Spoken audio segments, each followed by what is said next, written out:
you, so you're probably an advocate of podcasting, if I'm not wrong. Am I wrong? Am I wrong about that? I wave the podcasting flag very hard, man. All right, good. Do you think every business should have a podcast, or every person should have a podcast? Well, every is a bit, to say every might be, a little bit too broad, but I think that anybody can podcast, especially now, because you mentioned some of the platforms and technologies that I'm a prime example of that right there. Yeah. If I can podcast, anybody can podcast.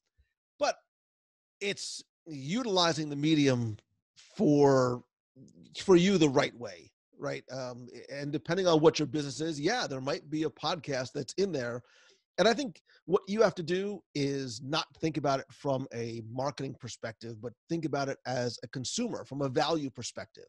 Why do you want to do the podcast? What do you want to happen as a result of it? And then why should somebody listen? What's the value exchange for their time? Because look, we are in a what's in it for me society right now, right? We're not going to do something unless we're going to get something out of it.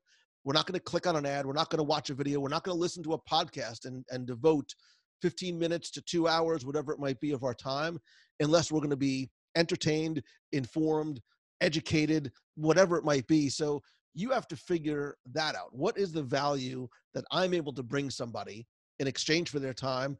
And then what's my ROI? What is my potential business's return on that investment? Yeah. I'm going to take a guess. I'm going to guess that you get asked 75 times a day if someone should start a podcast. Am I close? Very. Okay. I assume, because I get asked quite a bit, and I know you've been podcasting for a lot longer than I have. So, and I always tell people, because they look at people who are success, and I put success in quotes because you never know what success really looks like behind the scenes. People flaunt success, and it's Instagram success, not real success. So people look at successful podcasters and they're like, oh, I want to do that. And I get asked quite a bit. So I want to hear your opinion on this. But this is what I tell people when they say, hey, I want to start a podcast. I always tell people, like, you can start a podcast because it's pretty simple nowadays. We talked about that earlier. But you should start a podcast about a topic that you would like or love to talk about for a year or two without making any money. Bruce, you and I are very much in alignment, brother.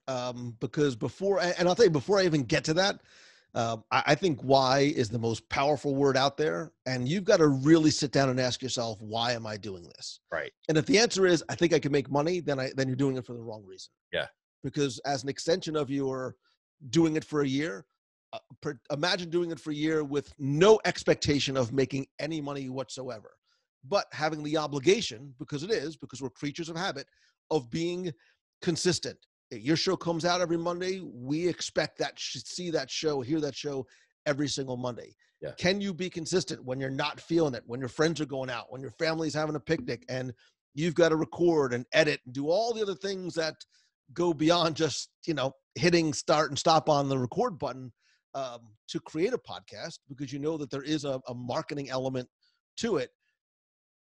Will you be able to do that for a year? Will you find and be able to talk about things consistently for a year with zero expectation of anything in return other than maybe the warm and fuzzies that you might get? Yes, you can make money, and there's ways to do it. Yeah. But that should never be the reason why you start. Yes.